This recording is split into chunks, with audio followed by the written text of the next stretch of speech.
guys, Marmalade here. How's everybody doing? I hope everybody's happy and healthy and doing well considering what's going on. Crazy times. I mean, even things we take for granted. Like I'm wearing this hat now in every video because I've needed a haircut I get a haircut about every month and I've needed one for about a month. So it's kind of crazy what we take for granted, right?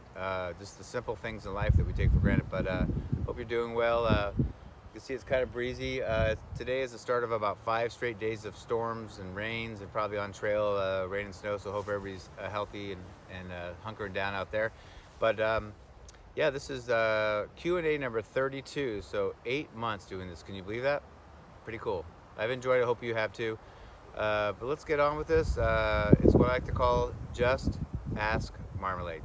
All right. So question 1 is from somebody by the name of Scout with a K. Scout. What's your opinion of cat can alcohol type stoves on the through hike? Were there many hikers using that type of stove setup? What's your opinion of going stoveless for distance hiking? So a couple things. So as far as I know, I did a little bit of research, but I really didn't delve into it deeply. But as far as I know, all the national parks and national forests ban them. They're actually very dangerous for causing fires. And I tried to look and I couldn't see it on the PCTA, so I maybe just didn't look hard enough. But I thought they were banned on the whole trail, but I don't know that they are. I think it's just where there's fires restrictions. When it's high level fire restrictions, they ban actually all fires and stoves and things like that. But the alcohol stove, to answer your question, I mean, I'll just get right to it. I have never seen one, and nobody uses them. For those of you who don't know what they are, here's a couple pictures of what these cat can ultralight stoves are right here.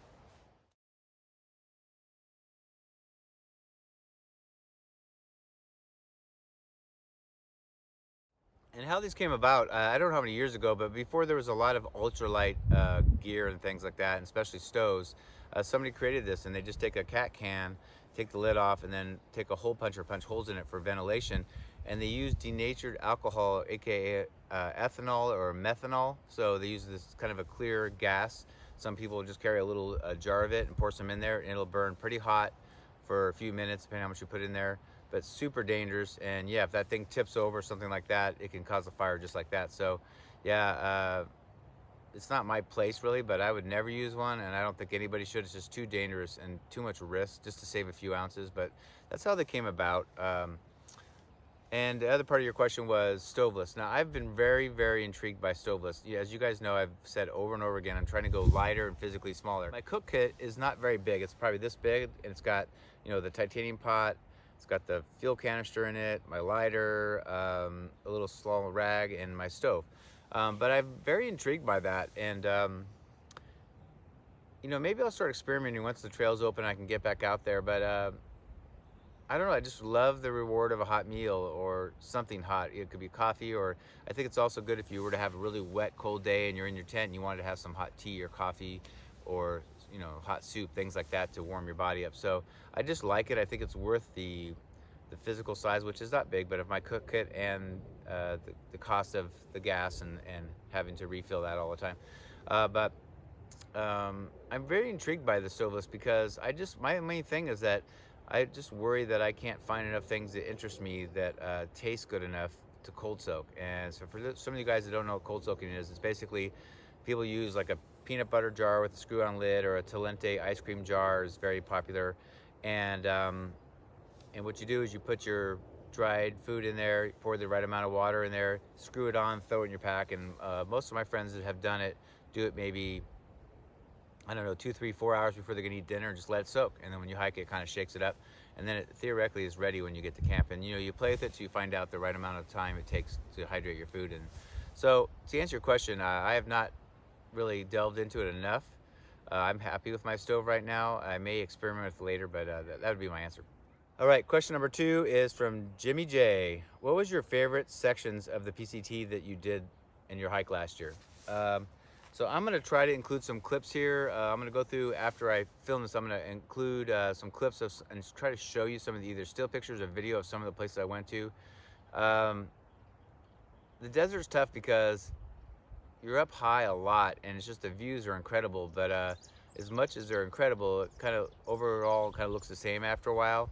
Not exactly, but I really enjoyed in section A literally when you leave Mount Laguna from mile about 50 to all the way to Scissors Crossing at 77, you know, there's a drop off. I'm gonna put some pictures here if I have it.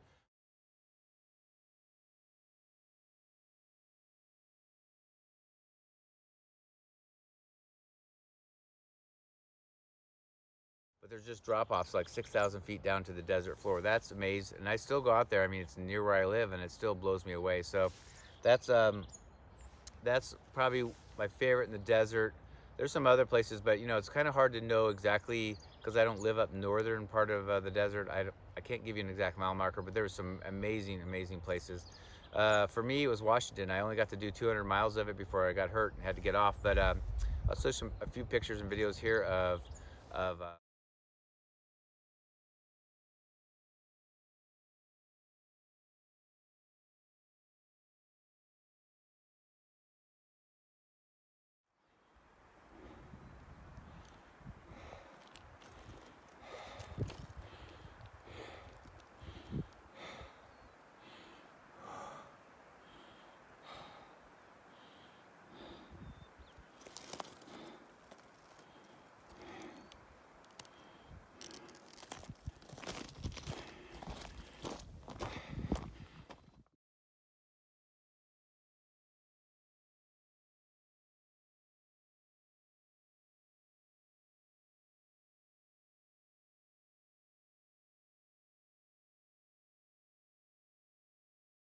what I saw and experienced. I mean, it just, for me, I'm the happiest. I love the desert. It's stunning and beautiful, but I am happiest in mountains and forest. And so Washington fit the bill perfect. Lots of water out there, and lakes and ponds and rivers and waterfalls, things like that. So so far, what I've seen while through hiking, those are my favorite spots. All right, my next question is from Heather Hill. She asked me, when you day hike, do you use one of those Camelback hydro packs or the water bottles or both? What about food? What do you take on a day hike? So because I've become a semi ultralighter, I do the same thing when I day hike. You know, I obviously have a smaller day pack. I always carry the smart water bottles when I carry my water, and the reason why is just why I do it when I through hike or section hike or weekend hike on with my backpack is because a lot of people carry the metal double thermal metal, you know, water containers, and they carry Nalgene bottles. But the theory is that when your bottle's empty, you don't want to have to carry the weight of the container. So smart water bottles weigh, I don't even know, it's like a tenth of an ounce. So when it's empty, you're not carrying, and when it's full, you're not carrying the weight of the bottle. So I always carry smart water bottles when I day hike. I do not use the hydro pack whether I backpack or day hike, and the reason why I don't is I did not enjoy it. Even day hiking, I don't enjoy sipping out of the hose. In SoCal where I live here, it gets hot a lot, and the water that's in the hose, I know you can get like a neoprene sleeve for it, but the water in the hose gets hot. So when you first drink like the first 2 feet of the hose, it's hot. I also don't like sipping. I want to take a bottle and just chug it, put it away, and be done. And I didn't like sipping. When I backpack, by the way, not only for those reasons I didn't like the hydro pack, the Camelback, but also if you can picture, there's a sleeve against your back that goes down, and this 2 or 3 liter bag, the Camelback, goes in there, and then the hose comes up and goes around and you drink out of the hose. Well, when my bag would get empty, I'd get to a water source. When I first started backpacking, I used one because that's what everybody had. But when my pack's full and tight, I could not get that out of there. So I had to empty my pack, most of it, to get to the bag. And then of course when it's full and it's bigger, it was even harder to get in there. So I just thought it was a lot of work. It was very hard to fill up, to filter water into it and then put the cap on and do all this stuff. I don't have to do any of that. I have a bag with a filter and I have water bottles. That's all I have. And so that'd be the answer to that part of the question. And what do I do on a day hike? I really I judge the distance. You know, I know how fast or slow I hike. I look at the difficulty level, if it's going to be, well, the weather too, if it's hot or cold. But how far I'm going to hike. I actually, even when I through hike, I tend to lose my appetite a lot, which is not good. But I do, so I don't eat a lot when I day hike. But I'll bring like a bar or two, and then I try to bring some nuts for protein. I brought chips and things like that, but nothing monumental, just things to snack on because I want to hike. I don't want to sit there and eat. So sometimes, you know, when you go to a peak, like I recently, if you saw my video for Iron Mountain, my reward up there was a bar. So I sat down and took a little bit of a break ate a bar, and then headed down. So yeah, that's what I do. All right, our last question is from Dave E. Aside from the injury you incurred last year on the PCT and all the fallout from it, what has been your most disconcerting experiences while out in the wilderness? Have you run into creepy people, animals on camp at night? Yeah, I had to think about this because at first I was just related to my through hike, but I've been on the trail a lot.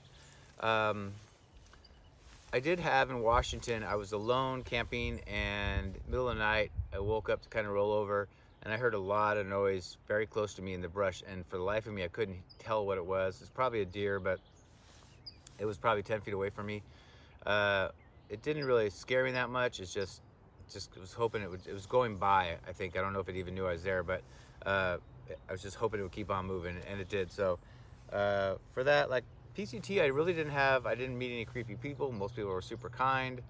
I will say, this is kind of funny actually, but I've referred to starting backpacking about 4 years ago with my local Southern California meetup group that's a Pacific Crest Trail section hiking group. And I just remember a few times early on, I was with a group of people, I didn't really know anybody, and I was brand new. Like, I borrowed gear from friends. I didn't know what I was doing. I was horrible at it, but the adventure was amazing to me. But I remember a few times hearing a lot of coyotes. There's one time when I heard them and they kept getting closer and closer and closer. And I don't know how close they got, but when it's quiet and you're the only ones out there, it feels like it's really close. But I guess when you're new at it, like, I have a lot of people do ask me questions like, do you go, locally, my friends say, you don't go out there by yourself, are you starting your thru hike by yourself? Now I love it. I actually love it, and nothing scares me. I kind of don't worry about the animals. If it happens, it happens. If I get attacked, but I don't worry about it. But back then, my imagination, I'm in my tent, I'm new at this, and I'm hearing all these weird sounds, and there's howling and screaming noises. Who knows what that is, if it's like a mountain lion?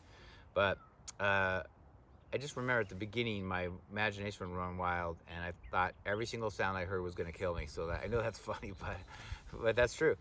And then I just realized that, for some of you guys that are newer at this, that you can't control the animals, and, you have to be smart, learn how to act if you encounter one. So I've kind of learned I'm supposed to act if I were to be face to face with one. But I just don't worry about it. I have friends here in San Diego that surf all the time, and there's sharks out there. And can they get eaten? Yes. There's a couple attacks every year, but there's millions upon millions upon millions of people out there and only 1 or 2 attacks. So I look at it as the odds are not good that anything will happen to me, and I can't control it anyway, so I just choose not to worry about it. And I just remembered one more thing. If I have the video, I'm going to put it here. But when after I did the desert, I flipped and came down south. This is a good one. I did a 27-mile day to hustle to get to the bus in time at Stehekin to go into town. And I was hiking with a couple other guys just for a few miles, and we were all in the line, and I was in the front. And I think I'm pretty aware when I'm walking, especially for snakes and animals and bears and that stuff. But we were walking in a line, and then another, 100 yards later, this guy behind me goes, Mike, did you see that? I'm like, see what? He goes, you walked right by a bear. Like, literally, he said it was on the trail, like a rock next to the trail. I'm like, what? He goes, yeah, and he just looked at you, and you didn't even see him. So sure enough, we're a quarter mile, we're going downhill, nice and easy, right down to where we pick up the bus. And what comes down the trail right behind us? This big black bear. And I'm hoping I have a video of it here. That's your fault.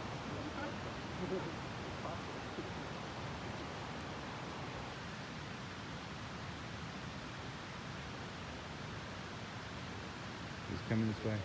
It was disconcerting because at the time I didn't see him, but he came down and he was not scared. I put him in one of my thru hiking videos from that day, but he would not leave. Some of the guys were throwing sticks at him, and just he was not scared, which is a little disconcerting. But I wasn't really scared, but I was just he got kind of close and then finally decided to turn around. So yeah, that's the answer.